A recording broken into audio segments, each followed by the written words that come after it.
এ কেরা রে তুই এটি? চাচা আসসালামু আলাইকুম। আমি আপনার ভাতিজা, আপনি কেমন আছেন?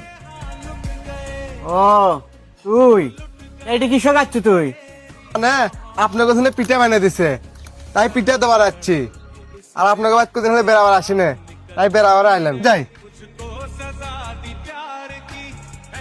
এ তুই থাম, তুই বাড়ির মাঝে যা কি করবো? আর এলে যে পিঠা লিয়াচ্ছ, পিঠা এলে কেউ খাবার লাই, পিঠা তুই লিয়ে যা। আর তুই কি শোকাচ্ছ সেটা তো করলু না। না না চাচা, মা চাচির জন্য বানিয়ে দিছে পিঠে, চাচি খাবি, আমি চাচিক দিয়ে আসি। এ তুই থাম, এ তুই কষিনার লই খাবার লাই, তুই সব কথা সরালি যা যা, তুই বেরো যা।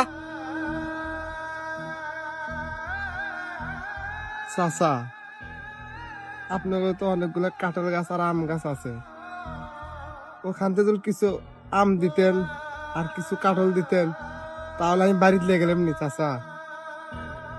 তাই অনেক আশালে আপনার কাছে আসছিলেন, কারণ এবার আম কাঁঠাল কিনে খাইতে পারিনি। তাই মা কছিল যে তুই চাচা বাড়ির যা, যে আম কাঁঠাল নিয়ে আয়। ও তোর মা এই শয়তান বেটেলে শিখে দিছে না?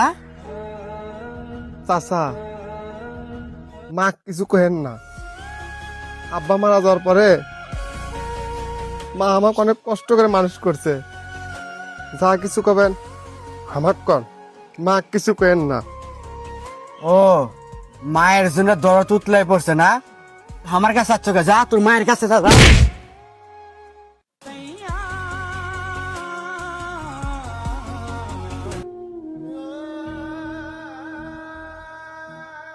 আব্বা, তুমি আমার স্বাস্থ্য ভাইক বাড়ির থেকে ঘাড় ধাক্কাতে বাইরে করে দিচ্ছ কৃষক।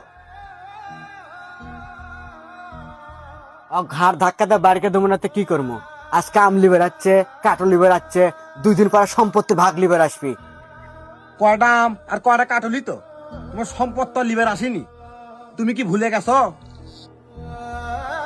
তোমার যা সম্পদ, ওই সম্পদের মধ্যে এর বাবারও ভাগ আছে। তুমি কি সমান ভাগে ভাগ করে দিছো? তুমি যদি সমান ভাগে ভাগ করে দিলে নি, তাহলে কি এলাকায় এখন গরিব থাকলো নি? আব্বা, তুমি এলে সম্পদ লেখি কবর যাবা? এই মানুষের সাথে এই অত্যাচার অবিচার কতদিন করবা? তুমি আল্লাহ থেকে ভয় করো না? এই অর্থ সম্পত্তি যা কিছু করছি তোকে ভালোর জন্যই তো করছি।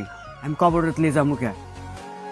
বা ওই সম্পদ আমি চাই না, যে সম্পদ নিয়ে ভাই ভাই মারামারি হয়, ওর সম্পদ অকবার করে দাও। আমি চাই আমরা ভাই ভাই মিলেমিশে থাকি। ওরে বাবা, তুই ঠিকই করছো, আমার ভুল আমি বুঝতে পারছি। তুই যা করছো আমি তাই করবো। আজকে সম্পত্তি আমি বাড়ি করে দেবো। आजा खाली पल में